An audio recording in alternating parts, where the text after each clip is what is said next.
오늘의 사건. 연예인 송선미 씨의 남편을 흉기로 살해했던 20대 남성에게 결국 구속영장이 오늘 발부가 됐습니다. 살인 혐의로 구속이 된 셈입니다. 그런데 궁금한 건 경찰에서도 치열한 수사가 이루어지고 있는데 이 20대 남성이 왜 송선미 씨의 남편을 그토록 잔인하게 일격에 살해했는가? 범행 동기, 그리고 이 남성의 정체가 아직까지 미스터리라는 겁니다. 오늘 새롭게 들어온 소식들로 저희가 출력물을 한번 정리해봤습니다. 과연 경찰은 이틀 동안 어떤 범인까지 알아냈을까요? 출력물 함께 보시죠. 송선미 남편 피살 사건 피의자 20대가 결국 구속영장이 발부돼서 구속이 됐습니다. 서울 서초경찰서가 살인 혐의로 수사 중인 조모, 무직, 조모에 대한 구속영장이 발부됐다. 공식적으로 오늘 밝혔습니다. 구속영장 발부됐다. 경찰 조사 결과를 한번 보시죠. 경찰에 따르면 피의자 조 씨가 숨진 고 씨의 사촌이자 외할아버지의 장남 B 씨가 일본에서 유학할 당시부터 안 지인이라며 고 씨에게 접근을 했다는 것은 현재까지 모두에 일치되는 설명 같습니다. 그런데 오늘 새롭게 나타난 내용은요. 이 조 씨가 자신이 최근 사촌 B 씨의 차량 운전을 해주는 운전기사였다라고 밝혔다는 겁니다. 이게 좀 말이 복잡할 수 있는데 고 씨의 운전기사가 아니라 외할아버지의 장손, 즉 송선미 씨 남편의 사촌 B 씨의 차량 운전을 해주는 등 가까운 사이였다라고 경찰에서 밝혔다는 겁니다. 소송에 도움될 만한 정보를 줄 수 있다는 점을 들어서 고 씨에게 금품을 요구했다는 거고 이 피의자 조 씨가 이렇게 새롭게 얘기를 했습니다. 내가 흉기뿐만 아니라 USB를 들고 갔다는 거예요. USB에 관련된 자료를 담아서 고 씨에게 넘겼지만 2억 원을 주기로 한 약속과 달리 1,000만 원밖에 주지 않자 불만을 품고 범행을 저질렀다. 그런데 일각에선 이 조 씨의 전과가 말끔하다는 점, 그리고 조 씨가 특별한 직업이 기록상에 없는데 어떻게 경제활동을 해왔고 특히 그 장손과의 관계가 운전기사가 맞을까라는 의구심 등을 비춰봤을 때 청부살인을 한 것이 아니냐라는 의혹이 제기되고 있는데요. 경찰은 청부범죄의 가능성은 낮게 보고 있다고 일단 선을 그었습니다. 청부했다면 범행을 공개된 장소에서 저지르고 도주하지 않았겠냐. 개인적 원한에 의한 범행에 초점을 맞추고 있다. 개인적 원한. 정확한 범행 동기를 더 조사한 뒤 기소 의견으로 검찰에 송치할 계획이다. 김병민 박사님, 경찰에서 청부살인은 아니다라고 선을 그었지만 공식적으로 취재를 해보니 경찰 내부에서도 아직 청부살인의 가능성을 완전히 배제하지 않고 경찰 내부에서는 현재 수사를 하고 있는 것으로 확인이 됐는데 이상하다는 겁니다. 네. 이 사람이 진짜 운전기사가 맞는가 증명할 만한 게 없고 만약에 이 사람이 정말로 개인적인 원한에 의한 아마추어가 저지른 범죄라고 하기엔 흉기를 품고 왔다는 점, 그리고 일격의 살인을 성공했다는 점이 너무나도 미심쩍다. 그럼에도 불구하고 이제 경찰서 입장에서 저렇게 얘기하는 거는 자칫 잘못 청부살인에 관한 이야기로 얘기가 와전됐을 경우에 누군가가 오해를 받고 피해를 입을 수 있기 때문에 말을 굉장히 조심하고 아끼는 상황인 것 같아요. 그럼에도 불구하고 이게 개인적인 원한에 의한 범행으로 보기엔 좀 석연치 않은 점들이 몇 가지가 보이거든요. 특히나 이 조모 씨가 먼저 접근했다는 건 아니겠습니까? 접근하고 며칠이 되지 않아서 사실 이 사건이 벌어졌다라는 건데 이게 송선미 씨 측의 주장입니다. 근데 상식적으로 돈을 요구하는 상황이라면은 애당초에 접근하고 돈을 얼마를 주고받을 건지에 대한 논의하는 과정들이 충분히 익어야 되고 그 과정 속에서 범행을 저지르기까지의 감정적 원한이 쌓이는 과정이 있을 건데 만난 지 며칠 되지 않아 갖고서는 돈을 주네마니 하다가 갑자기 화가 나서 죽였다?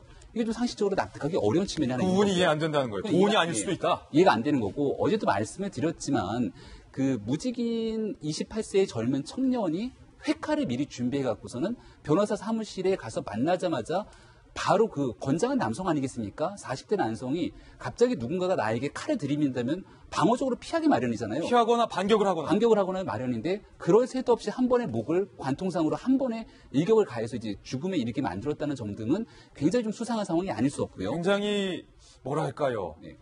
이게 아마추어로 보이지는 않는다. 일반인으로서는 상상하기 어려운 예. 일이다라는 말씀 좀 드리고 싶은 거고요. 세 번째로 지금 현재 장손과의 이 재산 간의 분쟁이 있는 상황 아니겠습니까? 근데 장손과 일본에서 유학하는 과정에서 만나서 알던 관계라는 거예요. 예. 그리고 지금 장손의 운전기사까지 했다라는 점 등을 미루어 봤을 때는 굉장히 또 친밀한 관계가 아닐 수 없다라는 사실이기 때문에 현재로서는 이 사건의 핵심 관계자 중에 한 명이 바로 그 장손 아니겠습니까? 경찰이 장손을 뭐 참고인 신분으로든 불러서 조사를 하게 될 텐데 그 과정에서 뭔가 새로운 얘기들이 조금 있지 않을까라는 생각이 들기도 합니다. 이게 조금 안타까운 게 송선미 씨가 지금 억울해하고 있다는 거예요. 네. 김재 변호사, 송선미 씨 측은 돈 때문에 우리 남편이 살해당한 게 아니다. 두 번째는 그 조 씨가 수상하다라는 거예요. 그런데 경찰은 현재 이 조모 씨의 진술에만 의존해서 사건을 바라보고 있는 것이 아닌가라는 생각이 들어요. 청부도 아니다. 왜냐하면 조 씨가 아니라고 했으니까. 그리고 금전적 문제 때문에 다툼이 일어난 것이다.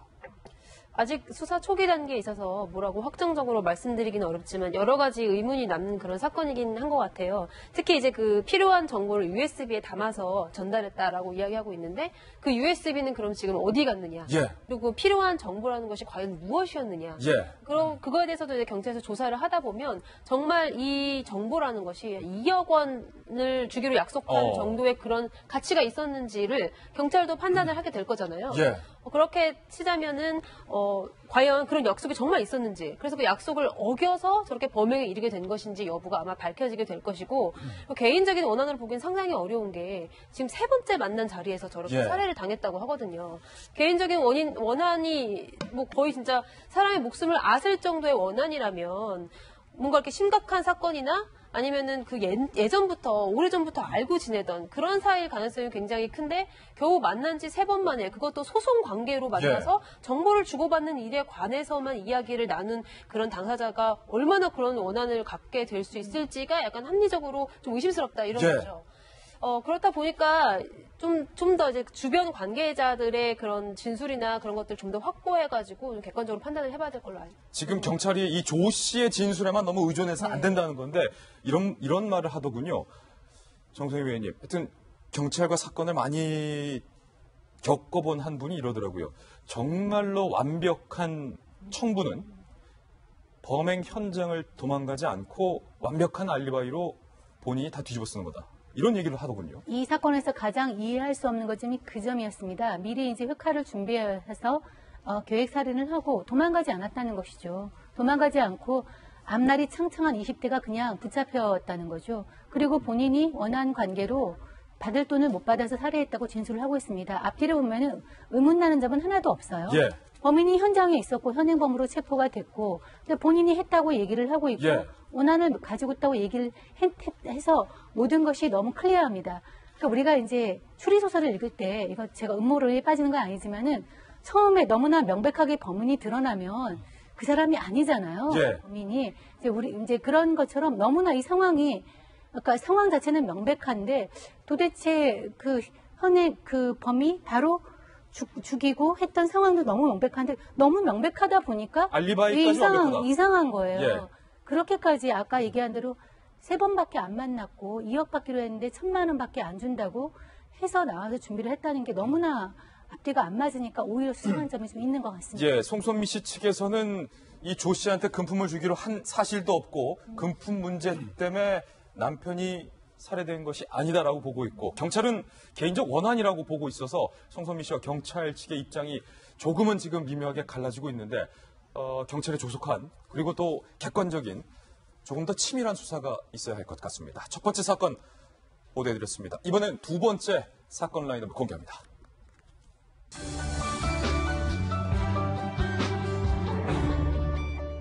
두 번째 사건은요. 성매매를 맡는 대포 킬러가 나왔습니다. 킬러 얘기 나오니까 또 갑자기 섬뜩한데요. 성매매 전단을 살포하는 걸 막을 수 있는 이른바 합법적인 전화 폭탄입니다. 이게 도대체 어떤 걸까? 자, 김재 변호사님. 네. 이 대포 킬러가 뭐예요? 그러니까 일종의 컴퓨터 해킹 시스템을 이제 전화에다 활용을 한 건데요. 예를 들면 디도스처럼 갑자기 트래킹 양을 늘리면 마비가 되는 거죠. 그러니까 저 전화가 이제 전단지에 이렇게 성매매 업소 전화 번호가 이렇게 찍혀져 있으면은 그 번호로 컴퓨터 프로그램을 이용해가지고 3초에 한 번씩 계속 전화를 거는 거예요. 아니 그럼 출력물 한번 보면서 김병훈 네. 좀 설명을 좀 해주시죠. 자, 대포 킬러가 일단 뭐냐? 네. 그러니까 거리에 뿌려진 성매매 전단에 적힌 전화번호로 계속해서 전화를 거는 컴퓨터 프로그램인데요. 예. 3초마다 전화를 걸다 보니까 손님의 전화를 받을 수가 없는 거예요. 아하. 성매수를 하려고 하는 남성의 전화를 받을 수가 없다.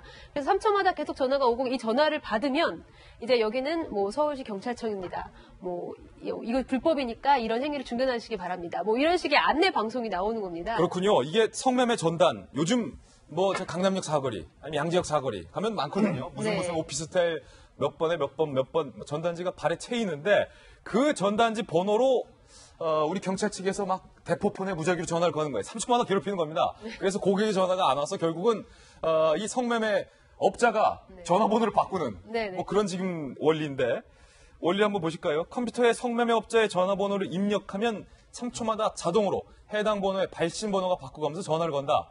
매매업자와 수요자 남성들이 아예 통화하기 어렵게 중간에 이제 방해를 한다는 거죠. 해커들이 특정 서버나 홈페이지를 공개할 때 쓰는 디도스와 작동 방식이 비슷하다고 하는데 과연 이렇게 전화를 걸어서 어떤 음성 메시지가 나오는지 저희가 한번 그 음성 메시지 입수를 했습니다. 직접 들어보시죠. 일단 방을 잡으셔야지 얘기 된 거고요. 20대 아가씨 17만 원이고요. 고객님께서 통화 중이어서 음성사서함으로 많은 자원봉사자들을 저희들이 확보를 하고 있습니다. 보내주시면은 저희들이 컴퓨터에 입력을 해서 바로 즉시 전화를 무력화시. 한번 보실까요? 강필용 서울시 민생사법경찰단장은요. 구청과 시민봉사단이 성매매 전단을 수거해 오면 대포킬러를 활용해 지속적으로 전화를 건다. 성매매 전단 배포 자체를 근본적으로 뿌리 뽑을 수 있는 방안이다. 전화 가면 이렇게 전화 걸린다는 거예요. 민생사법경찰단입니다. 귀 전화는 도로변에 살펴낸 성매매 전단에 기재된 전화번호로 즉시 불법 성매매를 종료하시기 바랍니다. 지금 이렇게 계속 걸린다는 거죠. 네. 일단은 원래 그러니까 대포폰을 많이 썼어요. 이런 성매매 업주들이. 그래서 대포킬러라는 그런 명칭이 붙은 건데요. 그래서 대포 전화를 쓰고 있기 때문에 원래는 경찰이 이제 통신사에다가 요청을 해가지고 이 전화번호를 정지시켜 놓는 그런 방법을 택했는데 예. 정지시킬 때까지 보통 5일에서 7일 정도 약간 시간이 좀 오래 걸리는 거예요. 그러다 보니까 그 일수 동안은 계속해서 성매매가 이루어지고 또 걸리면 바로 또 번호를 바꾸고 이런 식으로 계속해서 이 업자들이 성매매업을 해오니까 그것보다는 차라리 아예 그냥 무력화시키자라고 해가지고 지금 이런 방법을 동원하게 된 건데 정말 센스가 넘치죠. 예. 그래서 일단은 전단지 살펴되면은 자원봉사들 돌아다니면서 그런 전단지에 이제 적혀져 있는 번호를 이렇게 수집을 합니다. 수집을 해서 경찰관에게 건네주면은 경찰관이 그것을 컴퓨터 프로그램에 입력시켜서 그 번호로 프로그래밍이 돌면서 저녁 한 8시부터 다음날 새벽까지 계속해서 3초마다 저렇게 전화를 걸게 되는 겁니다. 그래서 우리 기자가 조금 전에 직접 전화를 해본 거예요. 그 전단지에. 그랬더니 이 대포킬러가 성매매 업자에게 계속 3초마다 전화를 해서 우리 기자가 실제로 전화를 해봤는데 고객님께서 통화 중이다라는 음성 메시지가 계속 뜬 건데 자, 삼김시대 때부터 정치부 취재원 김광덕 부장이 고명하신 정치부장님께서 이런 뉴스에 대한 코멘트를 하시긴 좀 그렇겠지만 어떻게 보십니까? 정치와는 별로 직접 관련은 없는데 예. 바로 또 이런 게 또 민생 정치입니다. 민생 정치다. 예, 그래서 이제 국민들의 이러한 잘못된 거를 바로잡을 수 있도록 이렇게 막을 수 있도록 이렇게 해주는 게 좋은 정치라고 생각하고요. 그래서 저는 이 이름을 일단 대포 킬러라 그랬는데 이름을 참 잘 지었다 이런 생각이 드는데 예. 보통 킬러라 그러면은 보통 별로 안 좋은 거 아닙니까? 뭐 킬러면은 그런데 그 안 좋은 대포폰을 잡는 킬러이기 때문에 그 굉장히 긍정적인 역할을 하는 이름이다. 이름을 잘 지었다 이렇게 보고요. 그런데 이제 여기서의 이 대포킬러의 역할은 뭐냐면 3초마다 계속 전화를 걸려서 다른 전화가 안 걸려고 하는 효과도 있지만 그때 전화를 걸면서 울리는 그 소리가 있어요. 그 내용이 뭐냐면 그 내용을 보고 아마 깜짝 놀랄 것 같아요. 대포폰 소지자가. 예. 그 뭐냐면 청소년 유해 매체물을 일반인이 통행하는 장소에 부착 또는 배포한 자는 2년 이하의 징역 또는 2천만 원 이하의 벌금형에 처합니다라는 내용이 딱 나오거든요. 딱 그 순간 범인들이 야 나는 너를 다 보고 있어라고 하는 소위 빅브라더 같은 목사들가 나오는 거 아닙니까? 빅브라더다. 예, 빅브라더 역할을 하는 거죠. 대포킬러가. 그렇기 때문에 그런 소리를 딱 듣는 순간 범죄자는 조금만 해도 뭐 겁나는데 저런 순간 이제 이거를 내가 하는 거를 다 알아보고 있구나. 예. 그래서 딴짓도 하면 그 전화를 못 쓸 뿐만 아니라 다른 전화를 해도 다 나의 하는 흉터를 알아보고 있겠구나 두려워서 못하게 하는 효과가 있다. 저는 그렇게 생각합니다. 예, 성매매 전단 이번 기회에 이 대포킬러로 아예 뿌리 뽑혔으면 좋겠다라는 생각도 들어봅니다. 빠르게 사건 라인업 두 가지 소식 저희가 보도해 드렸습니다.